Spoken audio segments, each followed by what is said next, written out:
òun tún rédíò owó ti gbà àti pé òun tún ti ẹfẹ̀ lẹ́sà máa má sùn yẹ ká jà ìlọ òun tún ẹfẹ̀. Karena nanti dia dulu berkuasa. Selamat Thank you. Lagi kenal donasi caki berani lagi.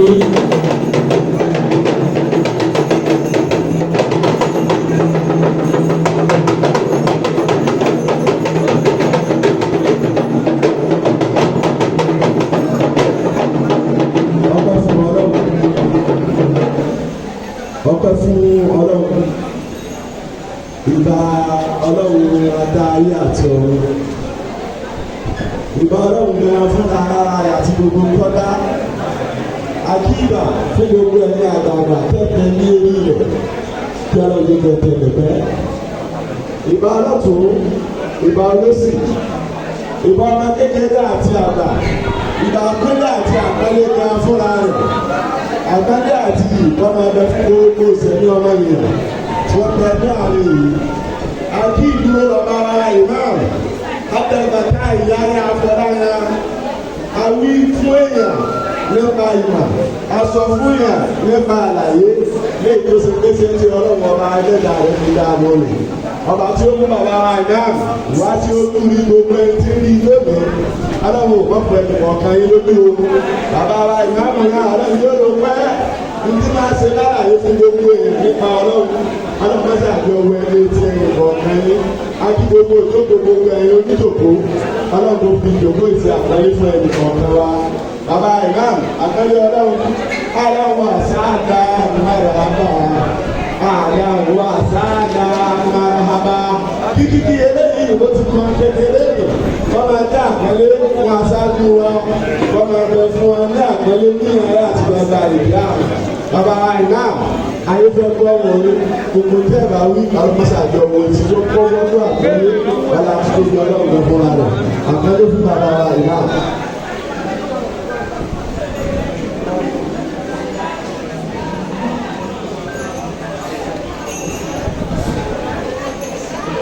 أعوذ بالله من الشيطان الرجيم بسم الله الرحمن الرحيم اللهم صل على سيدنا محمد الفاتح لما أغلق والخاتم لما سبق ناصر الحق والحق والهادي إلى صراطك المستقيم وعلى آله حق قدره والمقدار العظيم.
wọ́n ní ká máa yá lọ o àgbáyé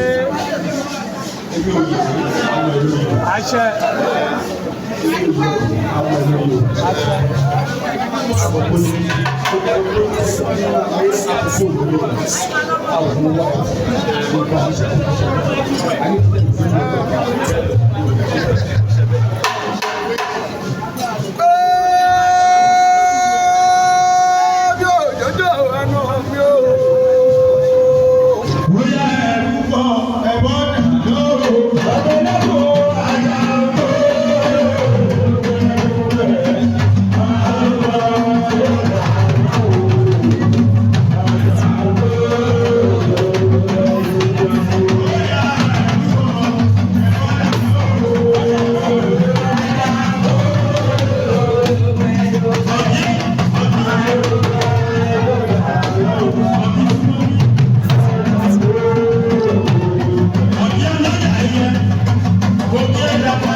fẹ́ ka ọgbà àṣẹ.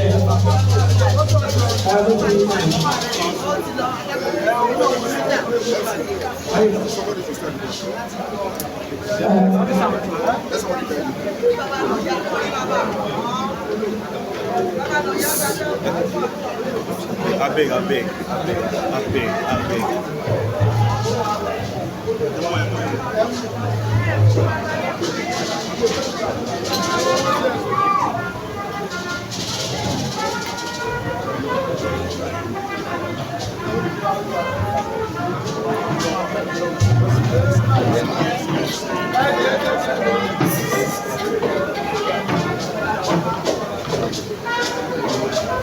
Nígbà yìí kábíyèsí ń gba ọ̀pá.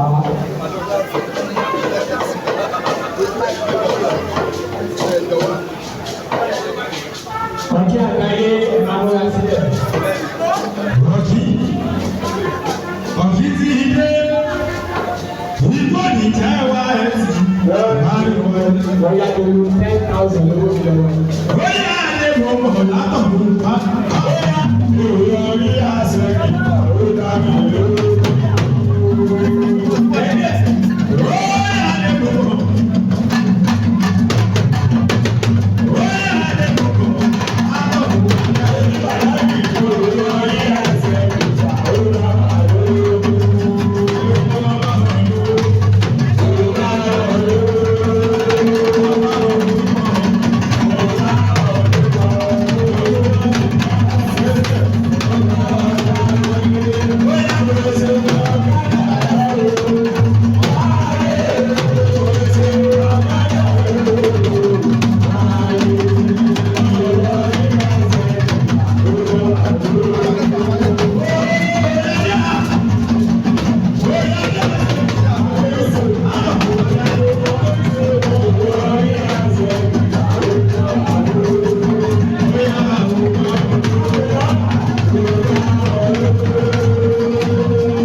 látọwọ́ bàbá mi ọba òrìṣà gbogbo ìyàwó ìkápadà.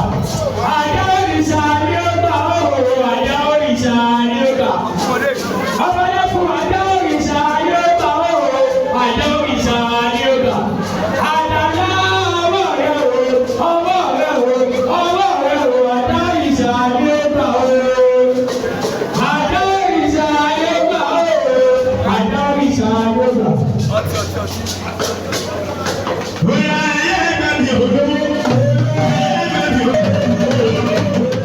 Kindly subscribe to our YouTube channel, O2FM Lagos. Bye.